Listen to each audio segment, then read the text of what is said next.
Baik, berikut ini adalah prosedur bagaimana cara mengisi SKPI atau Surat Keterangan Pendamping Ijazah. Baik, sebetulnya surat keterangan pendamping ijazah itu apa sih gitu ya. Jadi surat keterangan pendamping ijazah ini adalah surat pernyataan resmi yang dikeluarkan oleh perguruan tinggi. Jadi, ini sebagai pendamping ijazah kalian yang sudah mendapat pengakuan baik dari prodi, fakultas, dan universitas.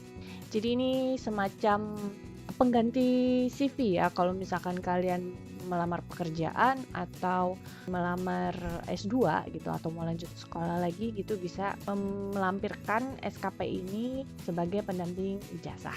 Dan kemudian ini berisi informasi tentang pencapaian akademik atau kualifikasi dari lulusan pendidikan tinggi bergelar.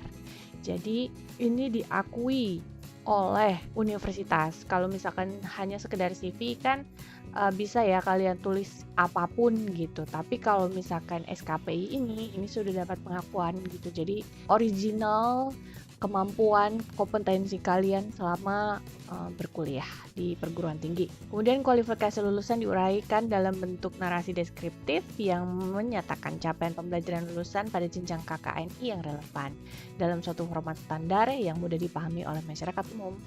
SKPI bukan pengganti dari ijazah dan bukan transkrip akademik ya. Jadi SKPI ini adalah pendamping gitu ya. Jadi selain ada transkrip, ada ijazah, ada juga SKPI. Baik, ini sebelum ke prosedur bagaimana cara pengisian SKPI, saya harus menjelaskan dulu kenapa sih kita harus mengisi SKPI, seberapa pentingnya. Jadi ini memang ada kesepakatan antara Kemenristek-Dikti dengan kementerian yang lain untuk penyetaraan kualifikasi capaian pembelajaran. Kemudian untuk mengantisipasi pengakuan kualifikasi ketenagakerjaan dan pendidikan melalui sistem KKNI atau Kerangka Kualifikasi Nasional Indonesia. Kemudian SKP ini juga berperan atau berfungsi untuk mengatasi perbedaan durasi studi antar negara yang menyebabkan kesulitan ya dalam saling pengakuannya ini. Jadi kalau misalkan kalian sudah punya SKPI, ini bisa digunakan untuk di luar negeri, intinya seperti itu. Jadi ini SKP ini standarnya internasional ya. Jadi ini penting diisi untuk membantu kalian nanti untuk mencari pekerjaan atau untuk studi lanjut. Kemudian manfaatnya apa?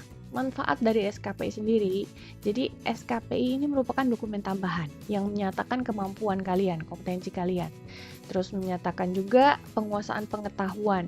Kemudian ya intinya untuk memperlihatkan hard skill dan soft skill kalian. Itu kenapa SKP ini bisa sebagai pengganti CV-nya kalian nanti gitu, karena ini sudah terangkum semua hard skill dan soft skill kalian yang kalian lakukan selama di masa perkuliahan.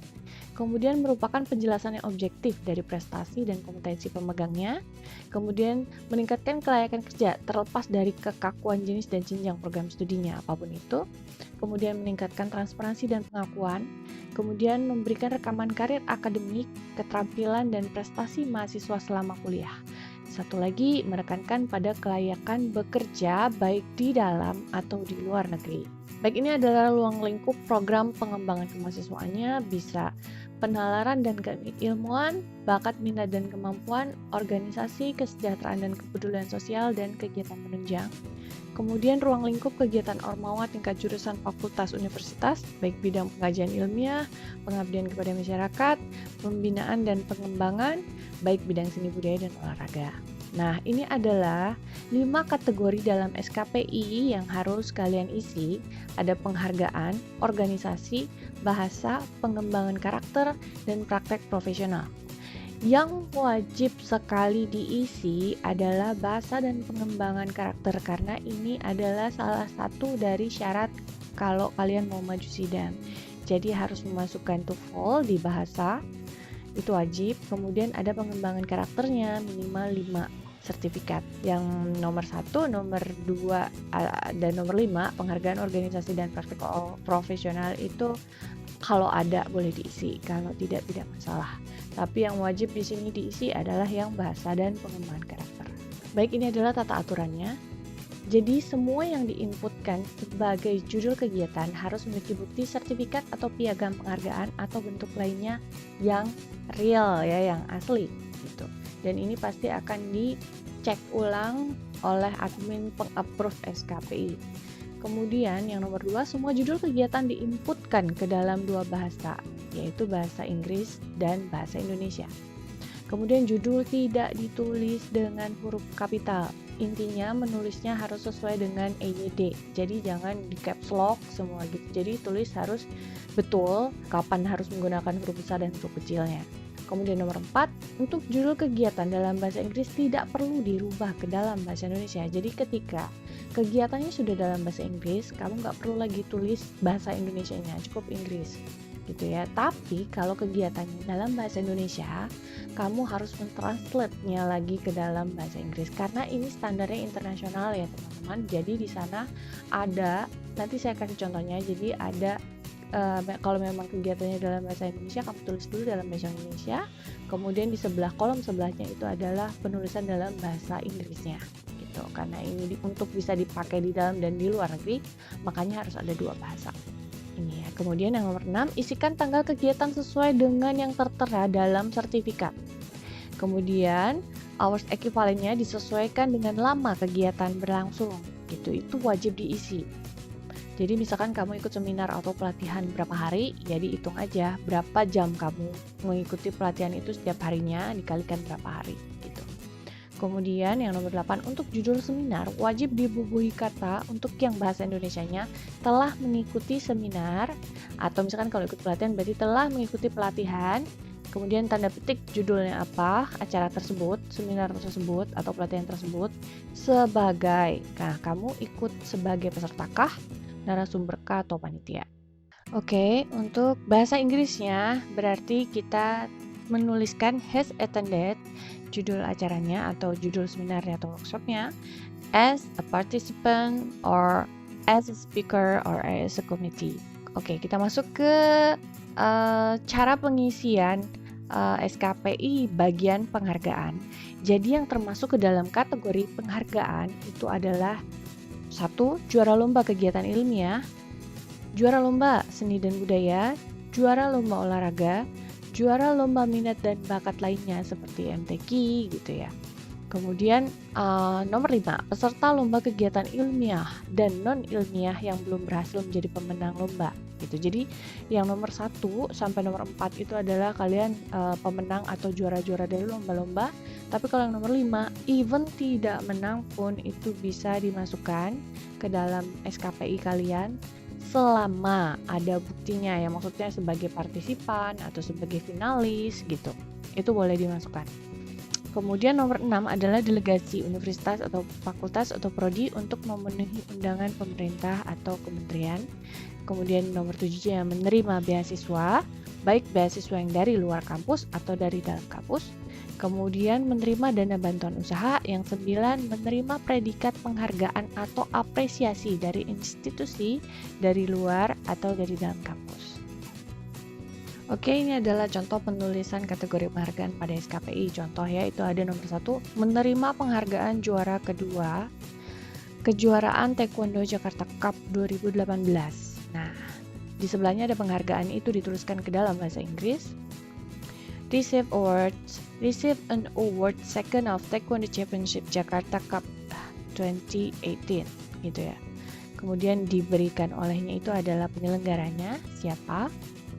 Penyelenggaranya ini diusahakan ditulis dalam bahasa Inggris juga.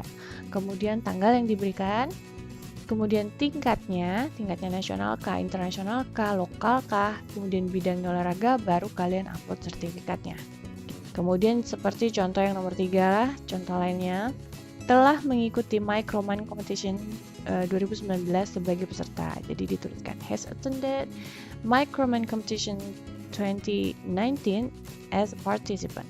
Itu. Kemudian penyelenggaranya ditulis Microman Intuitive Mining Solution, tanggalnya, kemudian tingkatnya, kemudian bidangnya kreativitas dan inovasi. Semua perlombaan yang kalian pernah ikut, baik menang atau tidak, itu boleh dimasukkan. Kemudian jenis lombanya juga bermacam-macam, berbagai macam bidang boleh dimasukkan.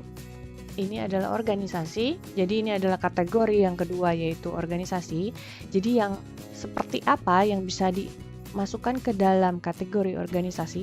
Jadi hal-hal yang dapat dimasukkan ke dalam kategori ini adalah satu, pengurus utama atau anggota organisasi di dalam kampus itu seperti PESMA, Kongres, PESMOD, Aranya Kala, Pramuka, Judo, dan lain-lain. Kemudian yang nomor 2, pengurus organisasi di dalam program studi atau fakultas. Kalau di geologi berarti HMTG, kalau di fakultas berarti BEM, bisa parlemen, atau APG, SMIAGI, POTRI, INAGA, dan lain-lain. Kemudian nomor 3, panitia atau anggota kepanitiaan organisasi di dalam kampus. Ini kegiatan organisasi di dalam kampus ya, jadi sebagai panitia utamanya atau sebagai anggotanya. Kemudian yang keempat adalah pengurus atau anggota organisasi di luar kampus seperti Karang Taruna. Kemudian yang kelima adalah panitia utama atau anggota kepanitiaan organisasi, kegiatan organisasi yang berada di luar kampus. Baik, ini ada contohnya.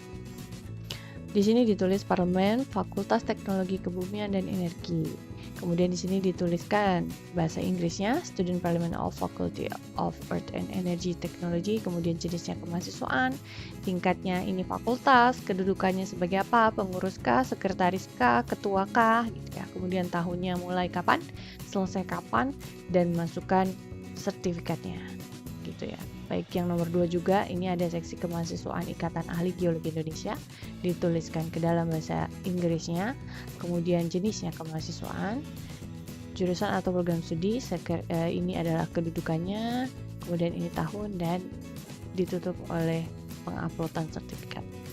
Oke, ini adalah bahasa asing, kategori yang ketiga. Jadi hal-hal yang bisa dimasukkan ke dalam kategori bahasa asing, pertama yaitu kursus atau pelatihan kebahasaan. Tentunya dengan sertifikat ya, yang nantinya akan dikonfirm terlebih dahulu oleh pihak program studi. Ini boleh bahasa apapun ya, kursus mau bahasa Jepang, mau bahasa Jerman, Prancis, Arab, boleh. Kemudian yang kedua adalah tes kemampuan bahasa, TOEFL, IELTS, JLPT, EJU, dan lain-lain.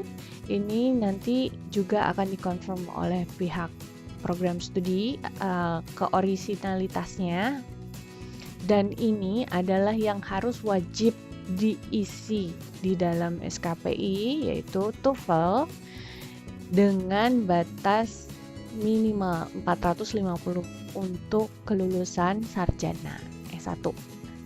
Baik, ini adalah yang keempat, yaitu pembentukan karakter. Jadi hal-hal yang bisa dimasukkan ke dalam kategori pembentukan karakter adalah pertama, peserta diskusi atau dialog interaktif atau seminar, forum diskusi ilmiah atau keagamaan, atau seminar intern prodi, baik bidang kemahasiswaan atau seminar ormawa.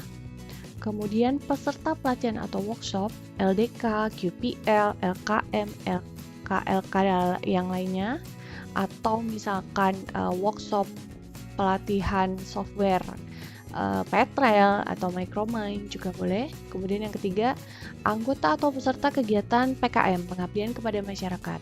Baik PKM yang kalian lakukan di dalam Ormawa atau PKM yang diikut sertakan oleh dosen, kegiatan PKM-nya dosen. Nah, ini boleh masuk. Kemudian yang keempat adalah anggota atau peserta kegiatan penelitian ilmiah. Ini penelitiannya baik yang dilakukan di dalam Ormawa sendiri, mandiri, gitu, atau diikut sertakan ke dalam penelitian ilmiah dosen, gitu. Yang nomor 5 yaitu narasumber atau instruktur secara Ormawa. Kemudian yang keenam itu asisten praktikum atau asisten lapangan. Nomor 7 peserta PPSMB, 8 peserta studi banding ke perguruan tinggi lain, 9 peserta studi banding ke perusahaan atau instansi lain, 10 peserta performance seni budaya. Nah, ini adalah contoh penulisannya. Kategori pengembangan karakter contoh. Nomor 1, telah mengikuti latihan kepemimpinan mahasiswa manajemen mahasiswa tingkat dasar 5 sebagai peserta. Kemudian dituliskan dalam bahasa Inggrisnya name of character building in education, has attended of student management leadership training basic level 5 as the participant. kemudian diselenggarakannya oleh siapa, kemudian ini start date-nya, harinya, terus kemudian berapa lama, kemudian upload sertifikatnya. Kemudian yang terakhir adalah praktek profesional. Jadi, yang bisa dimasukkan ke dalam kategori praktek profesional ini adalah semua sertifikat atau surat penerimaan atau surat keterangan dari tempat kalian kerja praktek atau magang saat libur kuliah. Jadi, ini adalah kerja praktek atau magang yang tidak masuk ke dalam SKS mata kuliah saudara seperti KL, KP, atau TA. Contoh, penulisan kategori praktek profesional ini misal Jakarta Warehouse Project 2014 by Ismail Life, kemudian dituliskan dalam bahasa Inggrisnya Jakarta Warehouse Project by Ismail Life. Kemudian posisinya kalian apa di sini? Di sini kepala koordinator divisi dari Shuttle Bus. Kemudian position role head coordination division of Shuttle Bus, bahasa Inggrisnya. Ini ada starter date-nya, stop date-nya, kemudian sertifikatnya di-upload. Gitu ya. Kemudian ini ada juga Countdown Asian Games 2018, Countdown Asian Games 2018. Kepala Divisi Protokoler, Head Division of Protokoler, mulainya, selesainya, kemudian sertifikatnya di-upload. Oke, ini ada penyeragaman penulisan ya, untuk biar semuanya sama. Karena tadi memang standarnya internasional,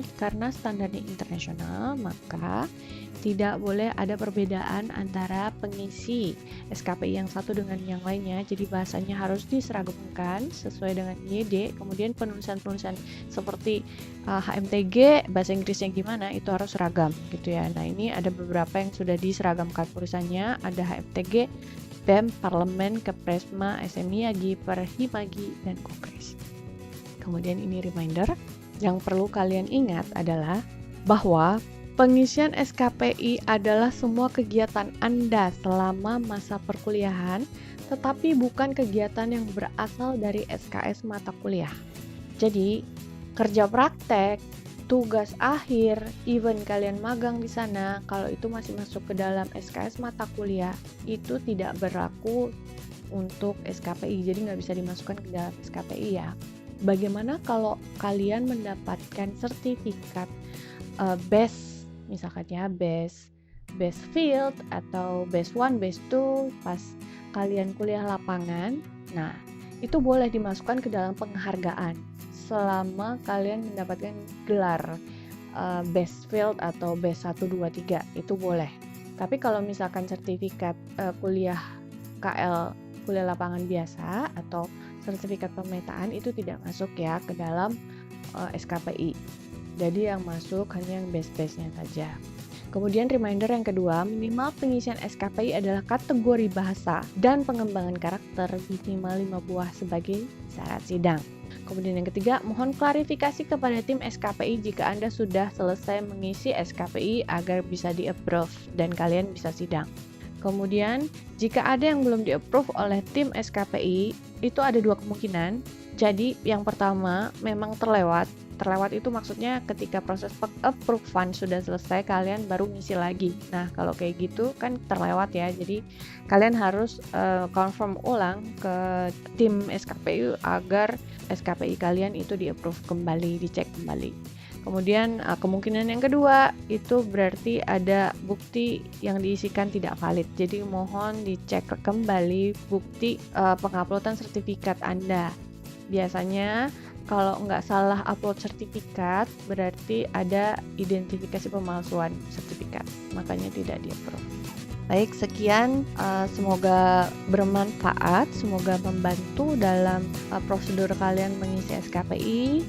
Jika ada pertanyaan, silakan hubungi langsung tim SKPI di masing-masing prodi kalian. Terima kasih semua.